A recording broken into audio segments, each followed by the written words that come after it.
You're listening ad-free on Amazon Music. In the summer of 1982, a corporate sales director named Roger Donovan walked up the steps of a suburban house in Detroit, Michigan, and knocked on the door. It was his 29th birthday, and one of his coworkers had insisted on throwing him a party. When the door swung open, nearly half his office was clustered inside, and they all shouted happy birthday and blew noisemakers.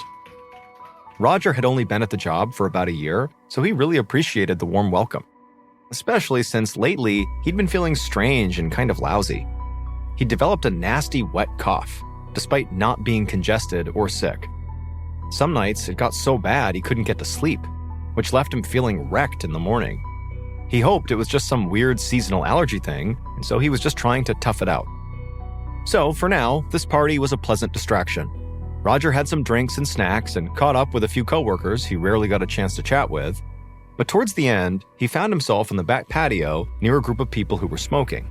Although Roger himself had never been a smoker, being around smokers didn't usually bother him.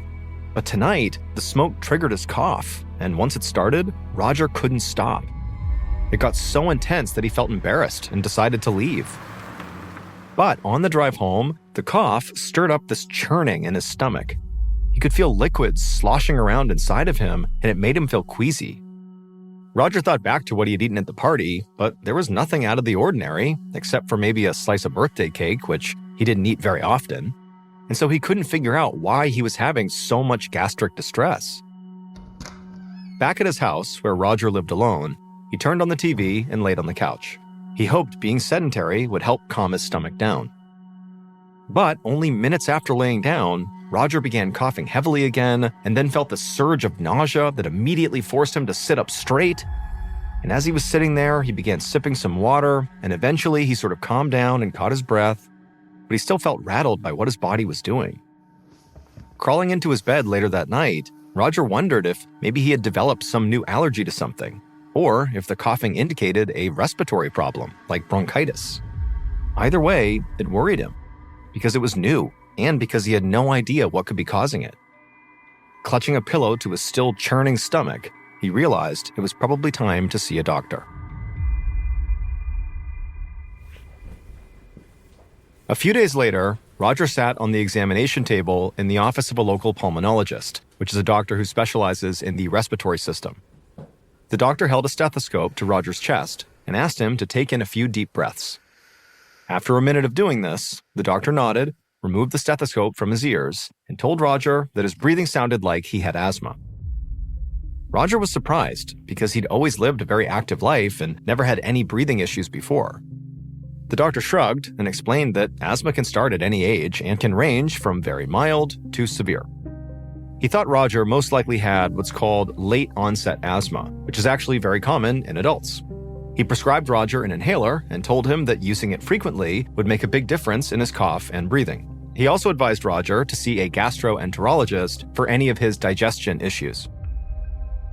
Roger took his advice and a few days later visited with a recommended local gastroenterologist named Dr. Ostrander. And after listening to Roger's organs and asking some questions about Roger's medical history, Dr. Ostrander concluded that Roger probably had acid reflux. This would explain Roger's nausea, his digestive pain, and his coughing.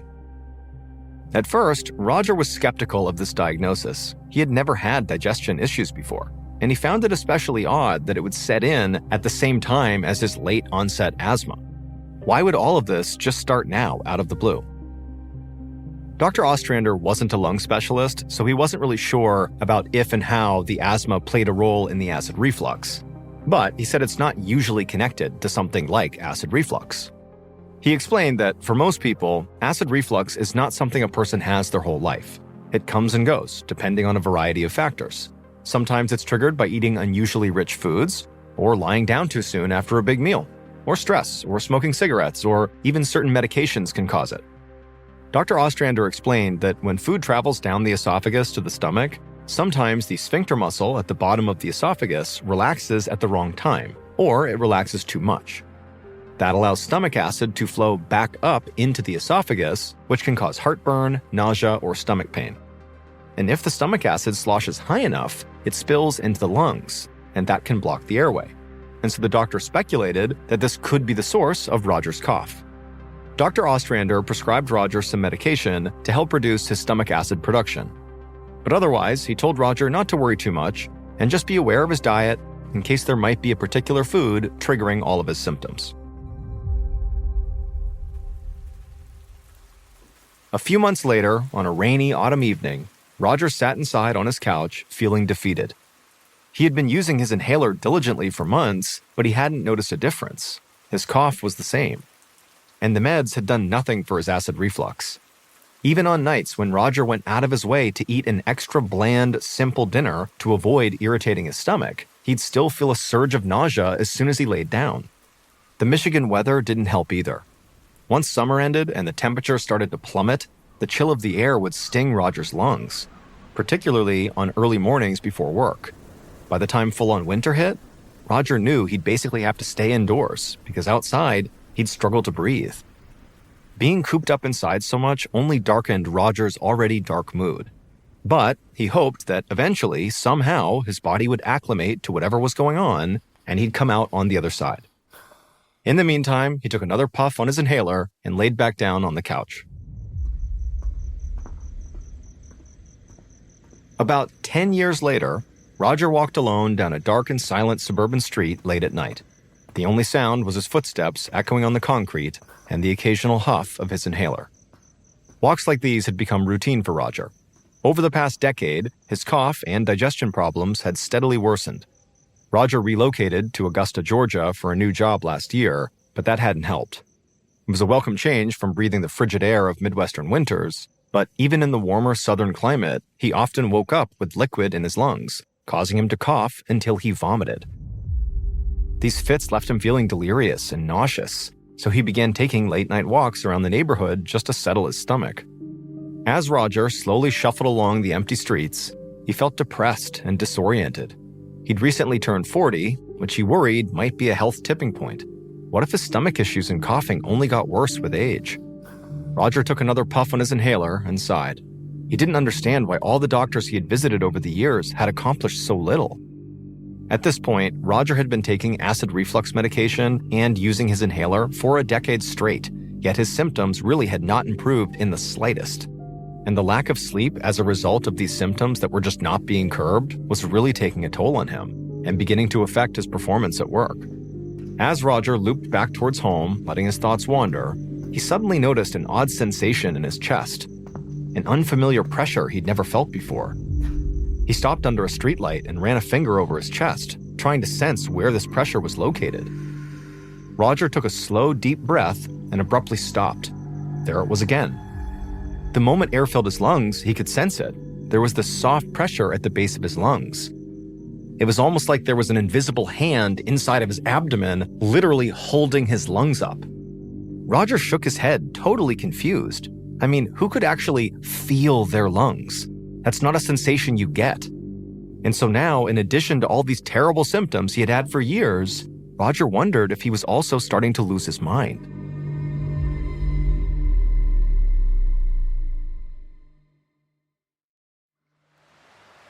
Another decade later, on a cold morning in the fall of 2003, Roger sat at the edge of an indoor swimming pool in suburban Rhode Island. His brain still felt blurry from yet another bad night's sleep, but he hoped a good swim would set him straight. After 8 years in Georgia and countless doctor's visits that led nowhere, Roger decided he needed a major change. He was approaching 50 years old and felt like he was in a bit of a rut, so he applied for and landed a job near Providence, Rhode Island as the vice president of a technology company. Roger was coming up on 3 years at this new job and had grown to love the team there. But unfortunately, his health problems had come with him. His cough had steadily worsened over the years, lasting longer and cutting deeper. The acid in his stomach sloshed around and went up into his esophagus anytime he wasn't actively standing upright. As a result, he had taken to sleeping on a mound of pillows to try to keep his body somewhat propped upright. It was not comfortable, but otherwise he'd be woken up by a sudden surge of vomit.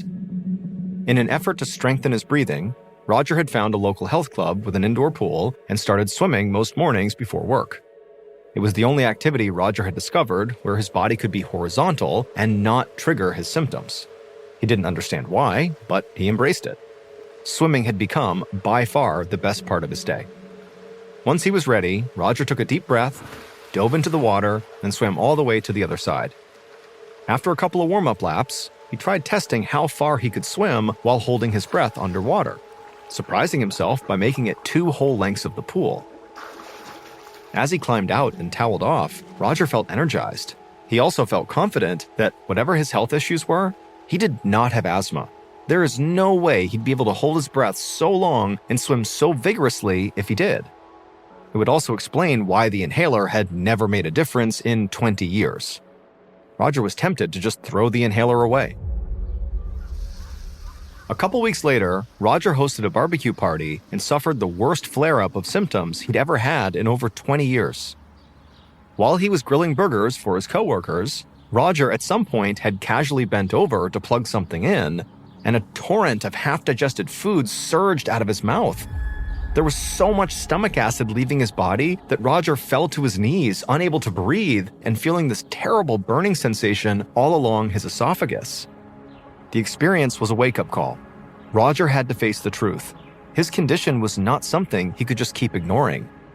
It was only intensifying over time, and his body was starting to lose the fight against it. A week after the barbecue, Roger's colleagues stopped him in the hallways to ask how he was feeling.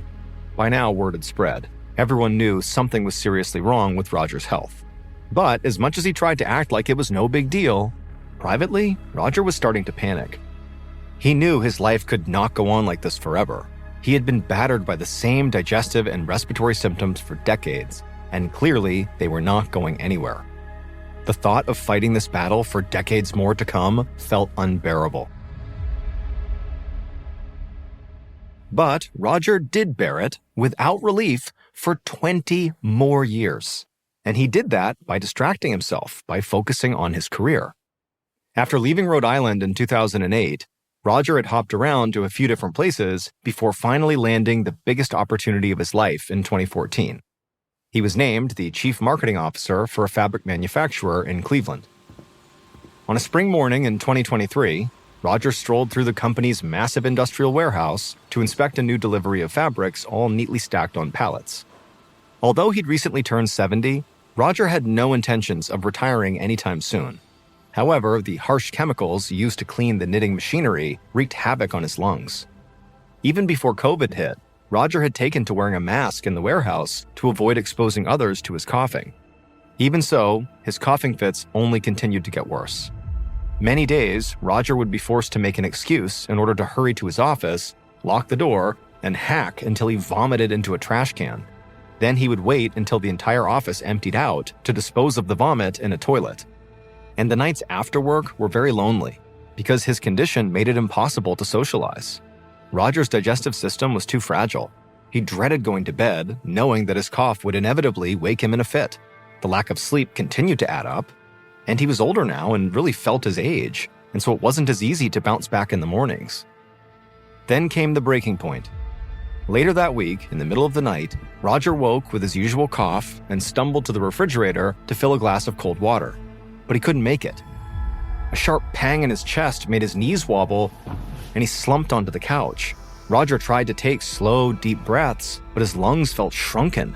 The shortness of breath made him so dizzy, he worried he was about to pass out. Lying there motionless, waiting for his body to stabilize, it hit Roger with total clarity. It could not go on like this. It was no longer bearable. When his alarm went off later that morning, Roger called his primary care physician and booked the next available appointment. A couple days later, in the middle of the weekly staff meeting, Roger's cell phone vibrated with a voicemail from his doctor. Roger had been on edge, waiting to hear back about the results of a CT scan. At his appointment a few days ago, Roger's doctor had theorized that Roger might have chronic bronchitis. That would explain the wet, nagging cough. He proposed a CT scan to look for inflammation in the tubes connecting the windpipe to the lungs, which Roger agreed to. But the last 48 hours after the scan had dragged by as Roger's head swirled with worries. He hoped whatever news he got would finally put the years of uncertainty to rest. Apologizing for the interruption, Roger stepped into the hallway to return the call. and as soon as he heard his doctor's voice, he could tell something was very serious. The doctor spoke calmly and urged Roger not to worry until they knew more, but his CT scan had come back showing dark spots across his lungs. These could be one of many things, but among the possibilities, unfortunately, was cancer. Roger's heart sank. A part of him had always dreaded that his condition might be something truly terrible. Slipping the phone back into his pocket, Roger returned to the meeting. His coworkers carried on with business as usual, but Roger's mind was elsewhere, reeling at how everything in his life could have led to this. Dr. Gregory Crane had heard plenty of unusual medical histories over his many years as a pulmonologist in Cleveland, but the 70-year-old man sitting in his office was a rare case. Roger's story spanned so many different jobs and cities and major life changes, yet throughout them all, his symptoms had never improved. And then when Roger explained how he could actually feel his lungs, like there was a phantom hand inside of his body, Dr. Crane was riveted. Roger had been referred to Dr. Crane after receiving his CT scan results. Although it took multiple tests to prove it, Roger's doctor eventually determined that those dark spots on his scan were not cancerous. But despite this good news, Dr. Crane could plainly see that Roger was not a healthy man. His eyes were sunken and his skin looked gray from fatigue and the exhaustion of constant coughing. Ruling out cancer was a relief, but it didn't solve the much bigger question of what was causing Roger's condition. Dr. Crane's first thought was that Roger must have some unusual type of asthma. But Roger was quick to explain how previous doctors had diagnosed him similarly, yet 4 decades of using an inhaler had not helped at all. And so after running some additional tests, Dr. Crane told Roger something that no doctor had told him in 40 years. Roger's hunch was right. He definitely was not asthmatic. All those huffs on the inhaler had been for nothing. Roger sighed, shook his head, and then pulled out his inhaler and chucked it at the small trash can in the corner of the room. But he missed, and it hit the floor. When Roger stood up to pick up the inhaler, he suddenly began coughing violently. He quickly stood back upright, and the cough died down. But the sight of Roger bent over gave Dr. Crane an idea. He told Roger there was one more test he wanted to run. One morning the following week, Roger dragged himself out of bed after another ragged, sleepless night. His head felt tingly and hollow from being awoken every couple of hours in a fit of coughing. No matter how simply he streamlined his diet, or what angle he propped himself at to go to bed, his stomach still churned and his lungs still felt blocked. As an increasingly elderly man, Roger worried he would not be able to keep fighting this off much longer. Today, however, he felt more optimistic than usual. He had a special procedure planned with Dr. Crane that he actually had high hopes for. Roger showered, but then skipped coffee and breakfast because he was told not to eat or drink anything for 4 hours before this operation. At the hospital, Roger was led to a room where a technician was preparing a computer monitoring system. Roger felt a bit nervous, but more than that, he felt desperate. His body was beaten down by fatigue. This procedure seemed like his last chance. There was a knock at the door, and Dr. Crane entered, followed by a nurse carrying a kit of medical equipment. Dr. Crane told Roger to lay on the hospital bed and try to relax. Roger did his best, but flinched when Dr. Crane moved close, holding a thin, flexible catheter. Dr. Crane had warned Roger that this procedure would be uncomfortable, but even though Roger knew that, now that it was happening, it was hard not to be anxious. The first thing Dr. Crane did was he sprayed a numbing medication up Roger's nostrils and into the back of his throat. After that, he guided the tube up Roger's nose while the nurse handed Roger a cup of water to drink. With each swallow, Dr. Crane slid the catheter further and further down Roger's esophagus until it reached the entrance of his stomach. Roger almost gagged many times, but managed not to break into a coughing fit. Once the catheter was secure, Dr. Crane looped it over Roger's ear and connected it to a small computer about the size of a smartphone. Then he attached the computer to a belt, which Roger was to wear for the next 24 hours. Roger could eat and drink like normal, but he would need to keep a diary of his meals, activities, and symptoms. Meanwhile, the tip of the catheter inside of Roger would be recording the levels of acid in Roger's esophagus and transmitting them to the computer. The rest of Roger's day was bizarre. Doing anything with a catheter up your nose and down your throat was awkward. He had told his boss he was taking that day off for medical reasons, so he had plenty of time to kill. Roger went for a long walk in a nearby park, then bought some groceries, and made dinner for himself while watching TV. Nighttime felt long, strange, and uncomfortable. Roger's stomach was irritated by the tubing, and his breathing was as bad as ever.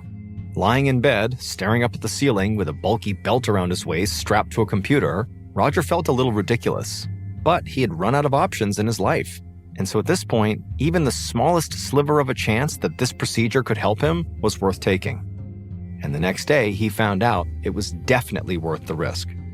Dr. Crane had downloaded and studied the data from the computer, and the results were conclusive and shocking.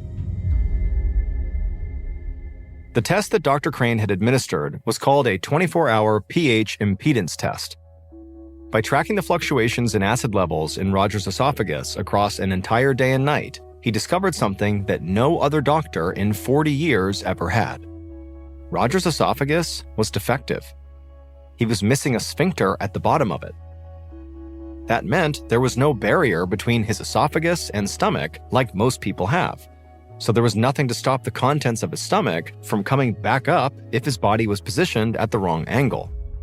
And so night after night in bed, Roger's stomach fluids flowed up into his lungs. That's why he coughed so much at night and why walking around upright helped settle his stomach. Dr. Crane could not determine whether Roger was simply born without a sphincter in his esophagus or whether his sphincter had been damaged or destroyed over the years somehow. But regardless, the effect was the same. Roger's rare condition actually had a name. It was called non-erosive reflux disease. Roger was shocked as Dr. Crane explained his findings. All these years, he had imagined so many different outcomes, but this was never one of them. Dr. Crane referred Roger to a gastric surgeon colleague of his named Dr. Amanda Davenport to confirm his findings. But she soon discovered that a missing sphincter was not Roger's only medical curiosity. It would turn out the reason Roger could feel his lungs as if there was a phantom hand putting pressure at the bottom of his lungs was because his stomach had broken through the layer of muscle at the bottom of his lungs, called the diaphragm, and was actually pushed up against them. That meant the fluid in his stomach was directly next to his lungs. That pressure Roger felt came from the stomach fluids sloshing around because there was no sphincter to contain them. And so that was what he was feeling. Dr. Davenport was able to move Roger's stomach down, mend his diaphragm, and create a sphincter in his esophagus by using extra tissue from his stomach lining. And the operation was successful. And ever since, Roger's cough has vanished, and he can now bend and stoop and sleep in any position he wants without worrying.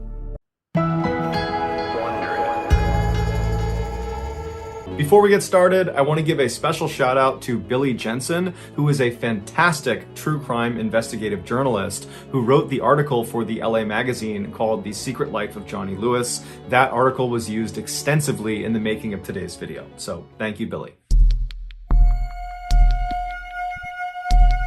Johnny Lewis was only 7 years old when he landed his first acting role.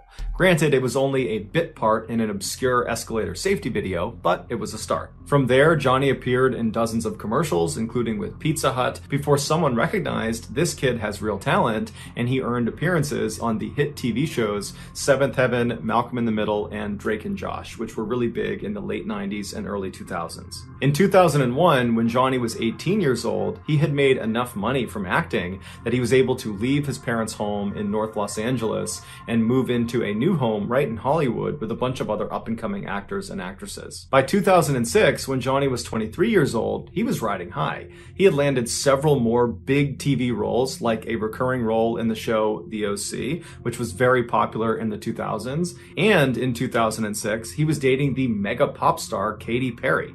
And although their romance was relatively short, apparently it was very intense because Katy would go on to write 2 songs that were apparently about Johnny. But Johnny's real rise rise to stardom occurred 2 years later in 2008 when he was cast as the character Half-Sack on the critically acclaimed motorcycle drama Sons of Anarchy. While the show made him famous and fabulously wealthy, Johnny was growing concerned with the direction the show was taking. He felt like it was becoming too violent. Johnny liked reading poetry and studying philosophy and staying up late drinking tea and playing chess. He did not like acting out scenes of gratuitous violence. It just wasn't who he was. So after being on the show for 2 seasons very successfully, he was a very popular character. He went to the writers and said, "You gotta write me out of the script. I can't do this anymore." The writers were totally caught off guard and begged him to stay, but he had made up his mind, and so in 2009, his character was killed off. After leaving Sons of Anarchy, Johnny decided that he wasn't going to pursue any serious acting roles for the time being. Instead, he wanted to focus his time on writing his first novel, which was about this musical genius trying to make his way in the world.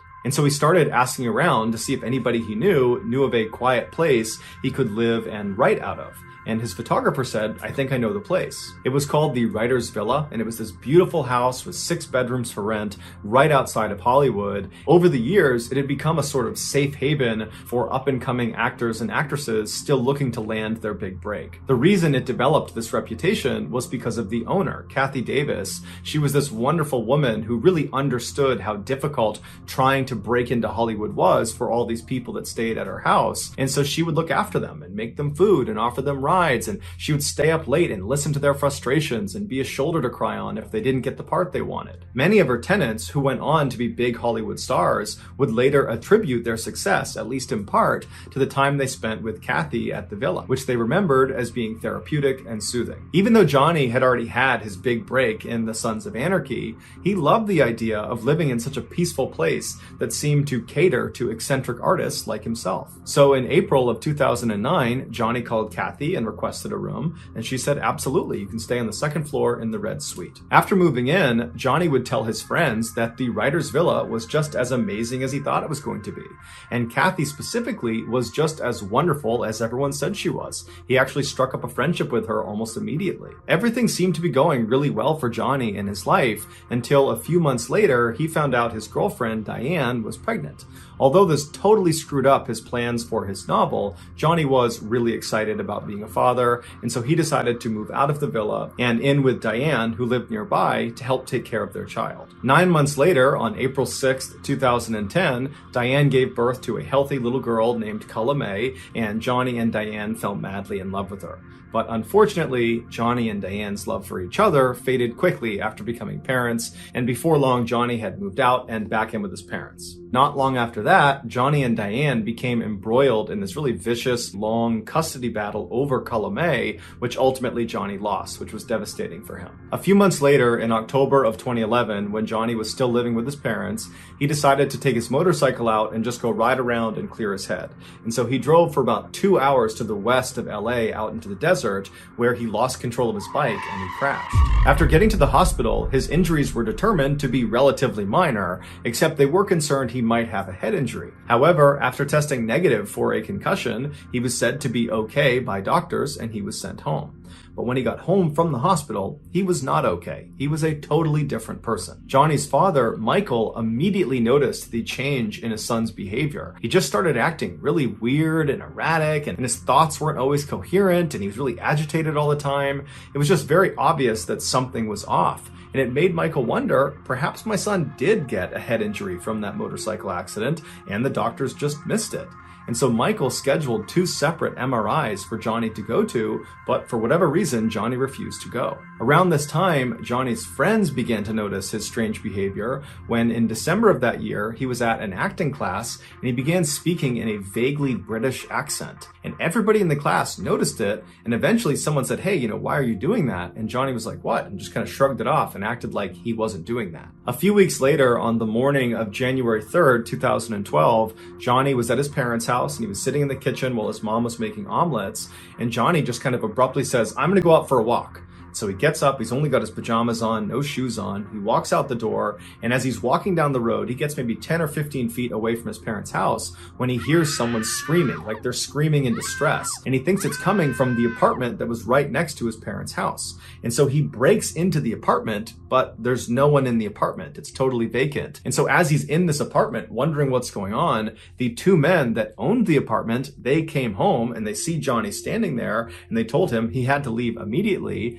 And instead of leaving immediately, Johnny grabbed a nearby glass bottle and he charged at them and hit them both over the head with the bottle before they managed to restrain him and hold him down until the police showed up. Johnny claimed he was acting in self-defense, but the police didn't believe him, and so they charged him with trespassing, burglary, and assault with a deadly weapon, and they sent him to jail. When Johnny's father was finally able to come to the jail and bail his son out, it had been 8 days, and in those 8 days, Johnny had been moved from general population to a psych ward because he was banging his head against the inside of his cell, and at one point he had tried to jump off of a balcony, and he was just generally acting unhinged. And so when he was discharged, on his paperwork, a doctor at the jail had commented that he thought Johnny at one point must have had some sort of head injury that had made him act this way, and he was definitely suicidal. When Johnny got back to his parents' house, he was an absolute wreck. Physically, I mean, he had 2 black eyes and his face was all puffed up from the confrontation he had with those 2 men in the apartment.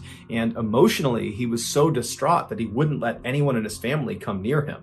He just holed up in his room and just told everyone to stay away. He also became extremely sensitive to light, to the point where he was turning off all the lights in his parents' home, and then when they would eventually just turn them back on again, he would get agitated and turn them all off, and then finally he just disabled his parents' fuse box. But despite Johnny's obvious issues after coming home from jail, over the next few weeks, he did actually seem to be improving, to the point where at the end of January, so about a month after he came home from jail, his parents allowed him to move out and go live on his own in Santa Monica, California, about 30 minutes away. But as soon as he was living on his own, his troubles started again. On February 10th, so about a week after moving into this place in Santa Monica, he was arrested for punching some random stranger in the head outside of a yogurt shop, but he was ultimately released on $20,000 bail. A couple of days later, Johnny, fully clothed, just walked into the ocean, and when he was pulled out, he had to be brought to the hospital to be treated for hypothermia. A couple of days after getting out of the hospital, he was arrested again,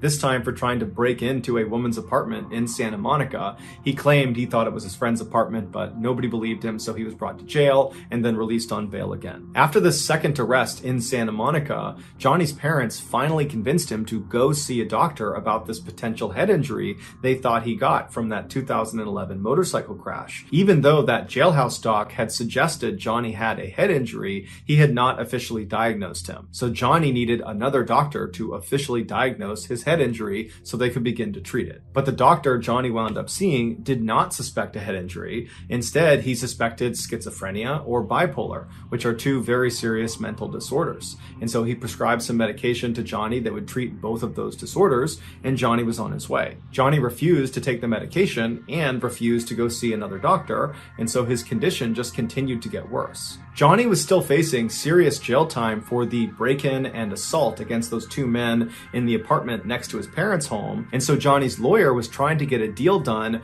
where Johnny would go to a mental health treatment facility for a year instead of going to jail for a year. But Johnny was so confident these charges would just get dropped and he'd be allowed to go back to his life and live the way he wanted to, that he fired his lawyer and he represented himself in court. But the charges were not dropped and he was sentenced to 1 year in prison. However, the jail he was sent to was so overcrowded, they reduced his sentence all the way down to only 6 weeks. When Johnny's father finally came to pick him up from prison on Friday, September 21st, 2012, Johnny was at an all-time low. Even though he had only been in jail for 6 weeks instead of the year he was supposed to be there, it was clear that amount of time had done an enormous amount of damage to him. And so on the car ride home from prison, Johnny just kind of sheepishly asked his father, hey dad, would it be possible if you called Kathy Davis at the Writers Villa and just see if there's any way I can move back in? And Michael's thinking to himself, I hadn't thought of that, but the writer's villa was the last place Johnny was when his life was still in order. It was probably the last place he was happy, and so he probably has attached a lot of fond memories to that place, and so that's a great place for him to go. And so as soon as they got home, Michael called Kathy Davis and explained the situation and said, is there any way he can stay there? And she said, absolutely, the red suite is still available. I'll go up and make the bed right now. I can't wait to see him. Johnny stayed with his parents that weekend, and then on Monday, September 24th, he packed up his stuff and he moved back into the villa. 2 days later, a 70-year-old man named Dan Blackburn, who was actually neighbors to the writer's villa property, he was looking out his front window at this man who was standing out in the road. He only had on jeans and red shoes. He had no shirt on and he was very sweaty, and he was just kind of frantically pacing around the road, and he had never seen this guy before, and so he's just kind of poking out behind his curtain watching him to see what he's going to do next. And after about 15 minutes of this kind of strange pacing in the road, this guy turns and walks directly towards Dan's property, goes right up to the front step and starts knocking on the door. Dan was definitely a little bit concerned, but he shut the curtain, he walked over to the door, and he looks out the peephole, and there's this guy standing there with bright blue eyes that are all wide, and he's looking at the peephole as if he can see through and see Dan, but he can't. And so Dan reaches down and he opens the door just a little bit and he looks out, and the guy outside looks at him and goes, "Hi, I'm John. I'm your new neighbor." It would turn out John was Johnny Lewis. And so Dan opened the door a little bit farther and he looks at him and he goes, "Hi, John, nice to meet you." And before the two men could have any sort of conversation, Johnny just abruptly turned around and walked away. And so Dan is totally puzzled by this strange interaction he's just had with Johnny Lewis. And he's watching him as he just walks back to the road, he walks back over and goes inside the villa and disappears. And so Dan kind of shrugs it off, he shuts his door, locks it, and goes back to his morning routine. About 30 minutes later, Dan is doing his own thing in his house when he hears his wife outside screaming for him to come outside. And so Dan runs out the front door, he goes into his driveway, which is between his property and the writer's villa, and he sees his wife is standing on the driveway, horrified, pointing up towards the back of their house. He looks down, and back near their back deck, Johnny Lewis, is standing on top of the guy that Dan and his wife had hired that day to paint their back deck. Johnny is just raining blows down on this guy. He's got a piece of wood too that he's hitting him with, and the worker is sitting there trying to shield himself. There's blood all over him, and Dan instinctively just runs over to Johnny. Johnny's not seen Dan at this point. Dan gets right up to him and he grabs him by the shoulder and he tries pulling Johnny off. He's screaming at Johnny to stop, but Johnny just seems totally unfazed. He's just destroying this worker. And so finally, after Dan yanks on Johnny hard enough, Johnny jumps up, turns around, and levels Dan square in the face. Dan falls to the ground, and when he looks up, Johnny is just standing over him, looking at him with no expression on his face. It's like he didn't know what he was going to do with Dan next. So he just stood there and stared at him. But Dan wasn't going to waste any time. He jumped up and he clocked Johnny square in the side of the head, but it had no effect on Johnny. He still just stared at Dan, completely expressionless. And so Dan grabbed a nearby lawn chair and practically broke it over the head of Johnny, but again, it had no effect on Johnny. He just stood there completely expressionless, staring at Dan. And so at this point, Dan just grabs the worker who can barely stand and he runs back down the driveway. He grabs his wife and they run towards the house to go inside. And the three of them manage to get inside the house. And as they're shutting the big, heavy door, Johnny comes bounding up and he gets right in front and he jams his arm in the space between the door and the wall. So they can't close the door because it's getting stuck on his arm. And so all three of the adults inside, Dan, his wife, and the painter, are putting all of their weight on this huge wooden door onto Johnny's arm. And Johnny is just trying to grab them the whole time. And so finally, the three of them start raising the door and slamming it as hard as they can on Johnny's arm. And finally, after several hard blows to his arm, Johnny retracted his arm and they were able to shut the door and lock it. And so at this point, Dan's wife and the painter ran around the house, closing every window, locking every door. Meanwhile, Dan went to the side window that looked out towards the writer's villa property, and he got his phone out and he called 911 as he's looking out the door looking for Johnny. And so after he tells 911 what's going on and he hangs up, Johnny suddenly just appears running down his driveway as if he's running back towards the back deck.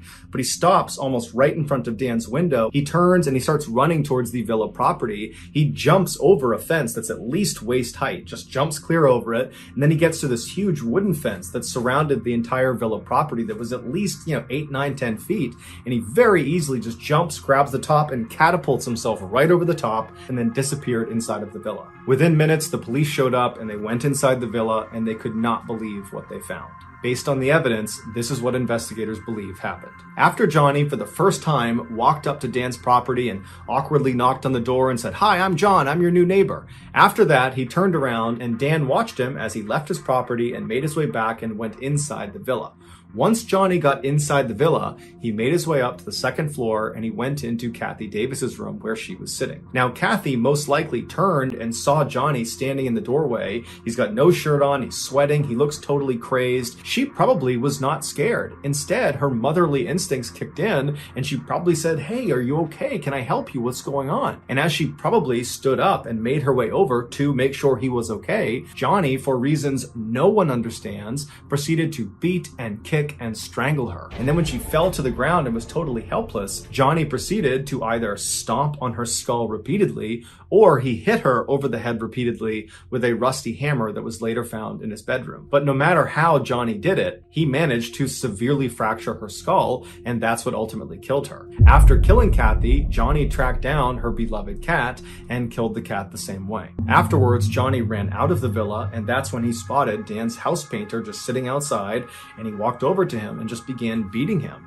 And just like the attack on Kathy and her cat, this attack on this house painter appeared to have no motive as well. After Dan came outside and managed to fight Johnny off, and then when Dan went back inside the house with his wife and with the painter, Johnny stood outside for a few minutes before running down Dan's driveway and then hopping over those two fences right in front of Dan, and then Johnny disappeared inside of the villa. Once Johnny was in the villa, it's believed he climbed up to the upper patio or onto the roof of the villa itself, and from there he either jumped or fell to his death on the driveway below. His death was officially ruled an accident, not a suicide. After the news broke about what had happened at the writer's villa, everybody assumed Johnny must have been on some really hardcore drugs. That's the only explanation for why someone would act the way he acted. But when his toxicology report came back, it showed he had absolutely no drugs of any kind, legal or illegal, in his system. He was completely sober at the time he committed this horrible crime. Some believe Johnny really did have some undiagnosed head injury from that motorcycle accident, and this head injury is responsible for his violent outbursts. Others disagree and say the head injury had nothing to do with it.